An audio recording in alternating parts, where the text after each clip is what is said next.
Assalamualaikum warahmatullahi wabarakatuh. Perkenalkan, nama saya Rafli Fadlur Rahman Faldino dengan NIM 222111030. Pada video kali ini saya akan melakukan general review terkait materi dari mata kuliah Sosiologi Hukum yang diampu oleh Bapak Dr. Julijanto SAG MAG. Materi yang pertama yaitu tentang Sosiologi Hukum. Sosiologi hukum itu merupakan gabungan dari dua kata, yaitu sosiologi dan hukum. Sosiologi itu sendiri merupakan ilmu yang mempelajari tentang masyarakat, baik struktur, perilaku sosial, maupun proses kehidupan sosialnya. Hukum itu sendiri merupakan seperangkat peraturan yang di dalamnya memuat beberapa sanksi untuk mengatur tingkah laku dari manusia untuk menjaga ketertiban serta menegakkan keadilan. Jadi sosiologi hukum itu bisa diambil kesimpulan bahwa ia adalah cabang ilmu sosial yang mempelajari hubungan timbal balik antara manusia dengan hukum atau hukum dengan masyarakat. Lalu materi yang selanjutnya tentang hukum dan kenyataan masyarakat. Hubungan antara dua hal ini sangatlah kompleks. Di satu sisi, hukum itu dibuat untuk mengatur masyarakat agar lebih tertib serta keadilan terjamin. Namun pada kenyataannya, bagi masyarakat hukum itu tidak selaras dengan apa yang telah ditetapkan. Seperti contoh, adanya korupsi yang sampai sekarang masih ada, walaupun sudah ada badan hukum yang mengatur untuk memberantas tindakan tersebut. Kemudian tindakan main hakim sendiri, yang mana masih sering terjadi di realita kehidupan. Hal tersebut yang menyebabkan adalah masyarakat sudah tidak mempunyai kepercayaan terhadap hukum yang ditetapkan karena pihak aparat hukum sendiri tidak maksimal dalam menjalankan hukum tersebut. Lalu masuk kepada materi yang berikutnya tentang yuridis empiris dan yuridis normatif. Yuridis empiris merupakan pendekatan yang dilakukan dengan penelitian langsung ke lapangan untuk mengkaji suatu hukum yang berlaku di masyarakat. Misalnya, contoh dari yuridis empiris itu seperti penelitian mengenai perlindungan hukum terhadap PSK di Kabupaten Klaten.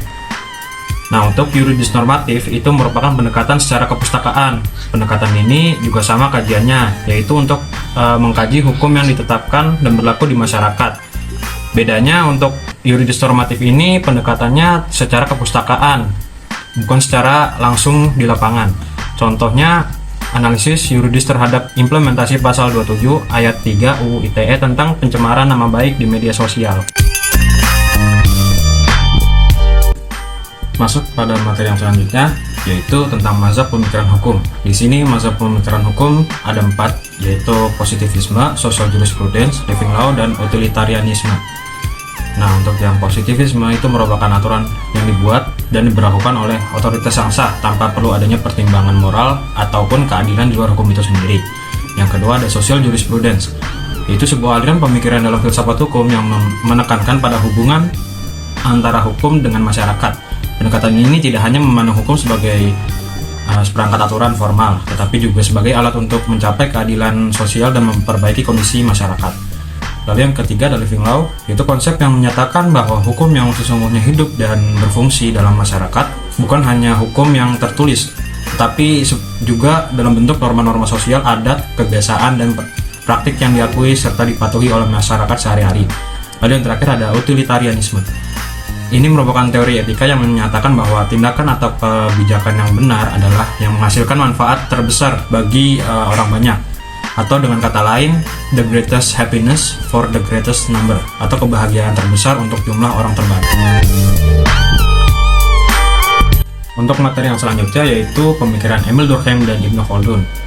Emil Durkheim lahir pada tahun 1858 dan wafat pada tahun 1917. Dia adalah seorang sosial Prancis yang dikenal sebagai salah satu pendiri utama ilmu sosiologi modern. Nah, salah satu pemikirannya yang ia kemukakan dan paling terkenal itu tentang solidaritas sosial. Durkheim menjelaskan bagaimana masyarakat tetap kohesif melalui dua jenis solidaritas. Yang pertama solidaritas mekanik dan yang kedua solidaritas organik. Lalu kemudian ada Ibnu Khaldun.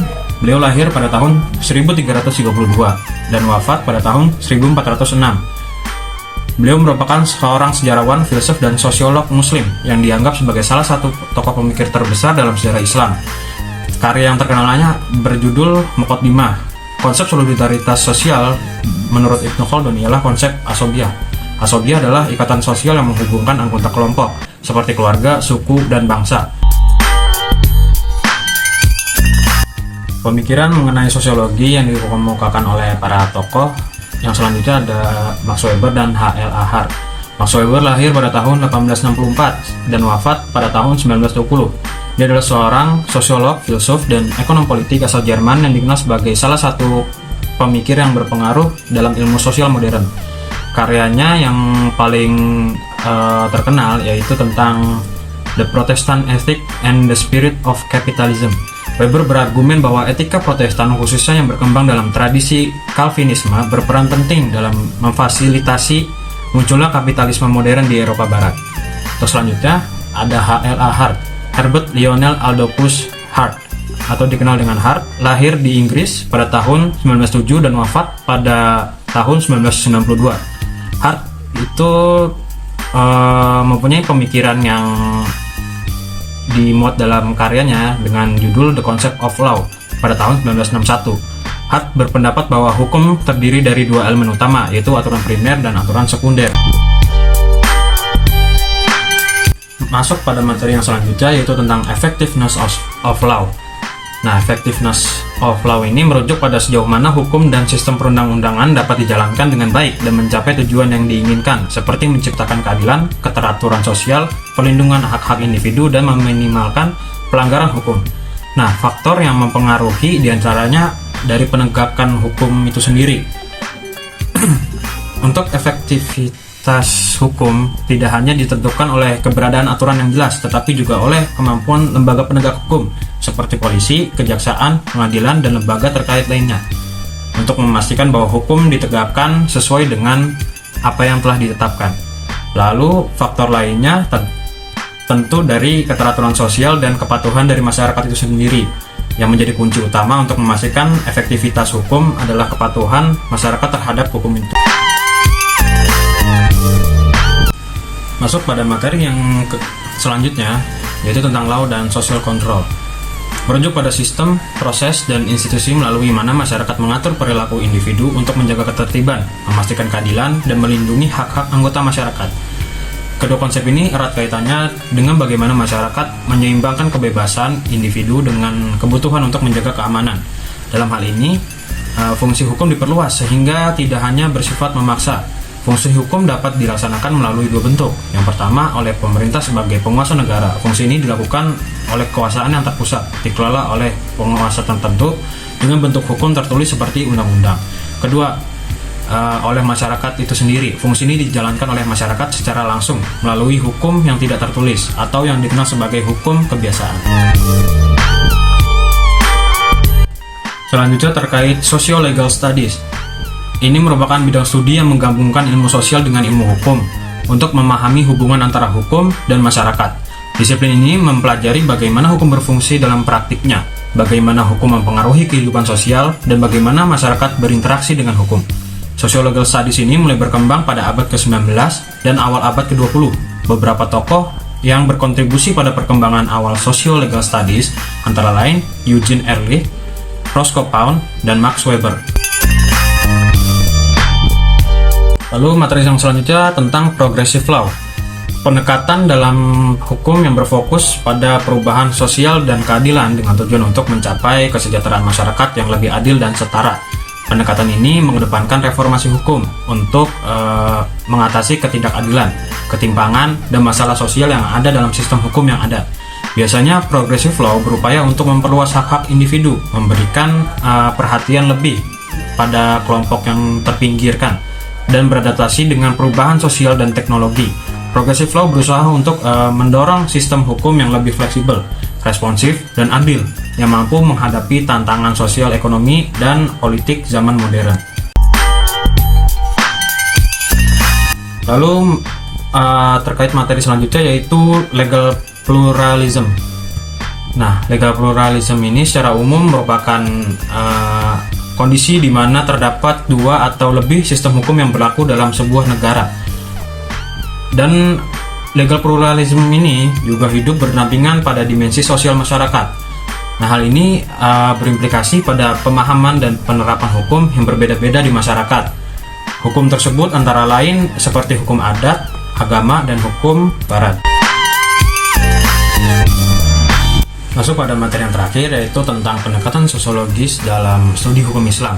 Hadirnya agama juga dapat dikatakan sebagai awal dari munculnya batasan-batasan atau peraturan dalam ranah sosial yang berkenaan tentang bagaimana manusia menjalani kehidupan sehari-harinya. Konsep keagamaan dan sosial menjadi sangat penting guna menjawab problematika atau masalah-masalah yang ada di antara keduanya. Lalu menurut Khairuddin, ada alasan yang penting mengapa pendekatan sosiologis ini sangat diperlukan untuk memahami agama dan seberapa besar perhatian dari agama Islam terhadap masalah sosial. Itu bisa dibuktikan dalam Al-Quran dan hadis. Sebagian besar berkaitan dengan muamalah atau masalah sosial. Lalu yang kedua, penekanan masalah muamalah dalam masalah agama adalah bahwa ketika urusan ibadah bersinggungan dengan urusan muamalah yang penting, tidak menutup kemungkinan ibadah dipersingkat atau ditunda. Lalu yang ketiga, ibadah yang berdimensi sosial memiliki pahala yang sangat besar dibandingkan dengan ibadah individu. Lalu yang keempat, dalam Islam terdapat aturan bahwasannya ketika urusan ibadah tidak mampu terlaksana secara sempurna atau batal, maka dapat diganti dengan sesuatu yang lain yang berhubungan dengan masalah sosial. Lalu yang terakhir, dalam Islam adanya ajaran bahwa amalan yang baik dalam ranah sosial atau kemasyarakatan lebih besar amalannya dibandingkan ibadah sunnah. Mungkin cukup sekian general review yang saya lakukan terkait materi pada mata kuliah Sosiologi Hukum yang diampu oleh Bapak Dr. Julijanto SAG MAG. Sebelum saya tutup, izinkan saya untuk meminta maaf jika ada kesalahan kata ataupun kata yang kurang berkenan. Wabillahi taufiq wal hidayah. Wassalamualaikum warahmatullahi wabarakatuh.